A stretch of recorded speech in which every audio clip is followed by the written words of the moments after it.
नमस्कार, राम राम, नर्मदे हर। आज हमारी माँ नर्मदा की परिक्रमा का 21वां दिन और गुजरात में प्रवेश किए हुए हमें इन शूलपाणी के जंगलों में चलते हुए, गुजरात की सीमा में चलते हुए 2 दिन हो चुके हैं और आज दूसरे दिन सुबह सुबह 4-5 किलोमीटर चलने के बाद आप देख सकते हैं हम यहाँ गुजरात के इस पहाड़ी क्षेत्र में नर्मदा ज़िले में इस समय आगे बढ़ रहे हैं और इस नर्मदा ज़िले में गौरी कॉलोनी की तरफ हम जा रहे हैं। और रास्ते में आप देख सकते हैं सबसे पहली बार हमें स्टैचू ऑफ यूनिटी जो दिखी है, जो बार बार अभी कुछ दूरी पर स्टैचू ऑफ यूनिटी के पास से भी हम निकलेंगे, लेकिन वो मैं आपको दिखाता हूँ। सामने आप देख सकते हैं वो पहाड़ के परे स्टैचू ऑफ यूनिटी की झलक आपको शायद दिख जाए। ये आप देख सकते हैं यहाँ पर ये सरदार पटेल की मूर्ति जो हल्की हल्की इस पहाड़ी के ऊपर अब दिखाई दे रही है। तो इस प्रकार से ये केवड़िया गांव है, वैसे एकता नगर के नाम से भी अब इसको जाना जाता है स्टैचू ऑफ यूनिटी के कारण। और इस एकता नगर में ये सरदार पटेल की इस पहाड़ी के ऊपर जो मूर्ति दिखाई दे रही है आप देख सकते हैं। तो इस प्रकार से आज हमारे यात्रा के 21वें दिन हम मध्य प्रदेश पहले, उसके बाद महाराष्ट्र और महाराष्ट्र के बाद अब गुजरात में प्रवेश करने के बाद अब गुजरात के नर्मदा ज़िले में सरदार सरोवर डैम की ओर बढ़ रहे हैं। उसी डैम के पास में केवड़िया में ये सरदार पटेल की मूर्ति लगाई गई है। और यहाँ पहुँचने के लिए सबसे नज़दीकी अगर देखा जाए तो वडोदरा यहाँ से नज़दीक पड़ेगा। जो ट्रेन से आना चाहते हैं वडोदरा से केवड़िया, और केवड़िया में ये मूर्ति एकता नगर रेलवे स्टेशन के नाम से इस जगह को जाना जाता है। यहाँ से अभी भी ये जगह 10-12 किलोमीटर दूर है, लेकिन हम अपनी पदयात्रा में अब इसको भी पार करेंगे और इसी मार्ग से आगे भरूच की तरफ जाएंगे। तो आप देख सकते हैं इस प्रकार के इन रास्तों पे हम धीरे धीरे अपनी परिक्रमा बढ़ा रहे हैं आगे। पीछे महाराष्ट्र को पीछे छोड़ने के बाद अब पिछले 2 दिन से गुजरात में कोई ऐसी समस्या नहीं है, बहुत ही अच्छा चल रहा है। कल रात को एक छोटी कुटिया मिल गई विश्राम करने के लिए, एक छोटा सा आश्रम, वहाँ विश्राम किया। और अब आज सुबह 5 किलोमीटर से अधिक लगभग चल चुके हैं। 2-3 दिन से जहाँ भी रुक रहे हैं लाइट नहीं होने के कारण फ़ोन में बैटरी नहीं, इसलिए सुबह सुबह हमने वीडियो आज नहीं बनाया। लेकिन अब ये स्टैचू ऑफ यूनिटी के पास आने के बाद थोड़ा 10-20% बैटरी है, तो मैं प्रयास कर रहा हूँ थोड़ा बहुत आप लोगों को आज के विषय में, हमारी यात्रा के 21वें दिन के विषय में बताने के लिए। आज भी शुरू के 5 किलोमीटर काफ़ी चढ़ाई रही माथासर के बाद। कल हम माथासर नाम की जगह पर रुके थे, जो कि महाराष्ट्र के बॉर्डर का एक गांव है। तो वहाँ से आगे अब धीरे धीरे हम आगे बढ़ रहे हैं। और इस प्रकार गुजरात के इस नर्मदा ज़िले के सुंदर दृश्य आप देख सकते हैं। बच्चे अपने स्कूल कॉलेज को जाते हुए, और गुजरात में इतना पिछड़ापन बिल्कुल नहीं है। इन आदिवासी क्षेत्रों में भी सब कुछ ठीक ठाक है। बच्चों के पैरों में चप्पल भी है और गुजरात फिर भी सही स्टेट है। आप देख सकते हैं गुजरात के नर्मदा ज़िले के इन पहाड़ी क्षेत्रों में आदिवासी जनजीवन, फसलें भी काफ़ी अच्छी हैं। यहाँ तुअर की दाल लगी हुई है और इधर काफ़ी तुअर की दाल बहुत ज़्यादा लगी हुई है। इस क्षेत्र में अच्छी खासी खेती हो रही है। शूलपाणी का जो क्षेत्र गुजरात के हिस्से में है वो क्षेत्र काफ़ी समृद्ध क्षेत्र लग रहा है।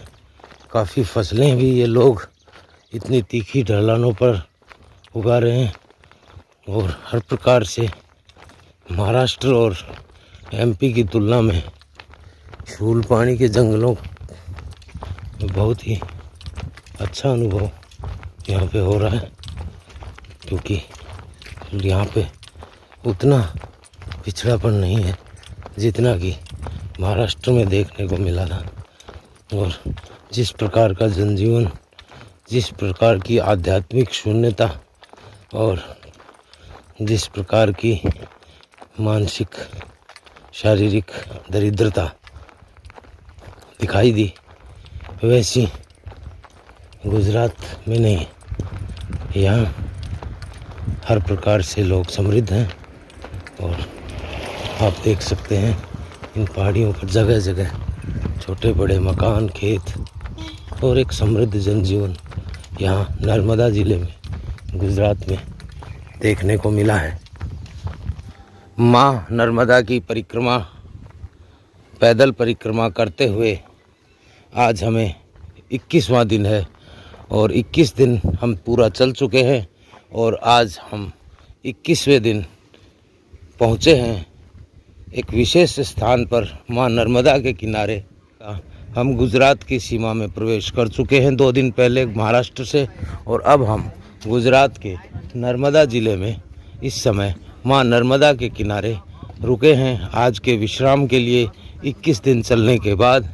और आज की यात्रा का हमारा जो पड़ाव है, और आप देख सकते हैं सामने नदी माँ नर्मदा के बीचों बीच एक मूर्ति, और ये स्थान है स्टैचू ऑफ यूनिटी। गुजरात के नर्मदा ज़िले में ये स्टैचू ऑफ यूनिटी आप देख रहे हैं इस समय। आज रात्रि का पड़ाव हमारा माँ नर्मदा के किनारे, यहाँ सरदार सरोवर डैम के किनारे, और ये मूर्ति आप देख सकते हैं। आज का हमारा विश्राम स्थल 21वें दिन हमारी माँ नर्मदा की परिक्रमा के, और सामने स्टैचू ऑफ यूनिटी देख सकते हैं और नीचे आप कल कल बहती हुई माँ नर्मदा और उसके घाटों पर खड़े कुछ लोग, ये देख सकते हैं सुंदर दृश्य।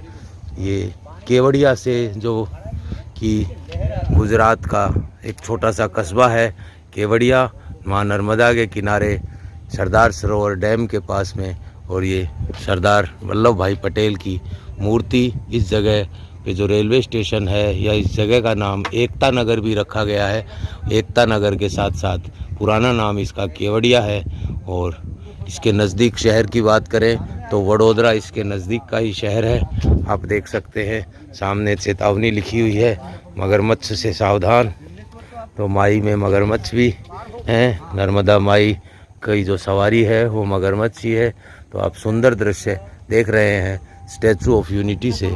आज 21वें दिन हमारी यात्रा का 13 नवंबर को हमने ओमकारेश्वर मध्य प्रदेश से अपनी यात्रा को आरंभ किया था, और आज हम यात्रा करते हुए लगभग 450 किलोमीटर से ज़्यादा चलते हुए हम पहुंच चुके हैं 21वें दिन आज स्टैचू ऑफ यूनिटी पे। आप सरदार वल्लभ भाई पटेल की मूर्ति को पीछे से इस समय देख सकते हैं। उनका जो चेहरा है वो दूसरी तरफ है, और उधर ही मूर्ति के पास में ही जू वगैरह बने हुए हैं।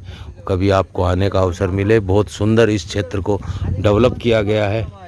और स्टैचू ऑफ यूनिटी के बाद में इस पूरे क्षेत्र में पर्यटन की भी बहुत ज़्यादा संख्या हो गई है। पर्यटकों की बहुत लोग यहाँ देखने आते हैं। यहाँ जीव जंतुओं संग्रहालय और बहुत प्रकार के पेड़ पौधे के बारे में बहुत से park, bonsai park, flower park, इस तरह के बहुत से गार्डन, जू, बहुत सी चीज़ें यहाँ पे बनाई गई हैं पिकनिक स्पॉट के रूप में। इस जगह को सरदार पटेल की मूर्ति के साथ साथ डेवलप किया गया है। तो आप यहाँ पर्यटन के तौर पर भी माँ नर्मदा के किनारे ये स्टैचू ऑफ यूनिटी पे आ सकते हैं। से आज हमारी रात का पड़ाव यहीं रहने वाला है। यहीं नज़दीक में ऊपर की ओर एक आश्रम है छोटा सा, उस आश्रम में हम लोगों को रुकने का आज अवसर मिला है। ये खिड़कियाँ जो दिख रही हैं 2, इन्हीं खिड़कियों के पीछे एक हॉल है जहाँ पे हम आज रुके हैं, यहाँ केवड़िया में। इस जगह का नाम गोरा कॉलोनी है, और केवड़िया इसके पास में जो रेलवे स्टेशन है उसका नाम वैसे एकता नगर रेलवे स्टेशन है, लेकिन पुराना नाम केवड़िया है। शाम होते ही देखिए किस प्रकार से स्टैचू ऑफ यूनिटी को सजाया जाता है। पूरा का पूरा क्षेत्र लाइटों से जगमगाता रहता है। मैं आपको थोड़ा जूम करके दिखाऊं। आप देख सकते हैं सामने स्टैचू ऑफ यूनिटी।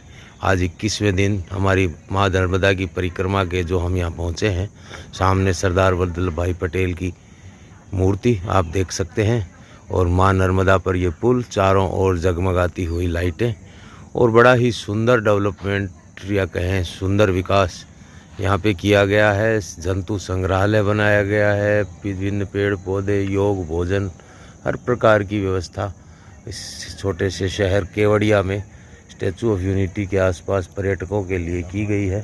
तो आप देख सकते हैं माँ नर्मदा के किनारे ये स्टैचू ऑफ यूनिटी की शाम की तस्वीरें। दूसरे तट की परिक्रमा के समय फिर से स्टैचू ऑफ यूनिटी हमारे सामने आएंगी, तो उस समय फिर आपको दिखाएंगे। आप देख सकते हैं सीधा स्टैचू ऑफ यूनिटी से सामने चंद्र नारायण भी हैं, चंद्रमा आ चुके हैं, पूर्णिमा है कल सुबह 8:30 बजे से। और आप देख सकते हैं ये किस प्रकार से जगमगाता हुआ पूरा क्षेत्र लाइटों से, और ये एक विशिष्ट पर्यटक स्थल के रूप में इसको विकसित किया गया है। और ये है स्टैचू ऑफ यूनिटी केवड़िया, या कहें ये सामने जो देख रहे हैं ये बड़ी बिल्डिंग, ये रेलवे स्टेशन एकता नगर है, जो कि स्टैचू ऑफ यूनिटी का सबसे नज़दीकी है। पानी में आप क्रूज़ देख सकते हैं, और ये सामने लाइटें, ये मार्ग जाता हुआ सीधा स्टैचू ऑफ यूनिटी की तरफ आप देख पा रहे हैं। और सामने पुल के उस तरफ आप देख सकते हैं ये स्टैचू ऑफ यूनिटी, और सजी धजी ये पूरा क्षेत्र लाइटों से जगमगाता हुआ आप देख सकते हैं। माँ नर्मदा में इस समय क्रूज जो है वो चल रहा है। रोशनी उस पर कुछ ज़्यादा ही सजावट कर रखी है, तो आपको वो रोशनी ही दिखाई दे रही है, पूरा क्रूज ढंग से नहीं दिखाई पड़ रहा है कैमरे में। लेकिन आप देख सकते हैं स्टैचू ऑफ यूनिटी के चारों तरफ किस प्रकार से सजावट की गई है लाइटों की, और बहुत ही सुंदर पेड़ पौधों की, और हर प्रकार की व्यवस्था, हर प्रकार का विकास बहुत ही सुंदर तरीके से इसको पर्यटन स्थल के रूप में विकसित किया गया है। और यहाँ से कुछ ही दूर महाराष्ट्र के बॉर्डर पर इन्हीं जंगलों में, इसी नर्मदा के किनारे जिस तरह से पिछड़ापन है वो आपको शब्दों में नहीं बताया जा सकता। इतना ज़्यादा पिछड़ापन उस क्षेत्र में है। आप देख सकते हैं सामने यहाँ क्रूज़ की सवारी का आनंद लेते हुए पर्यटक, और सामने ये पुल माँ नर्मदा पर, और पुल के पीछे सरदार वल्लभ भाई पटेल की मूर्ति, स्टैचू ऑफ यूनिटी। नर्मदे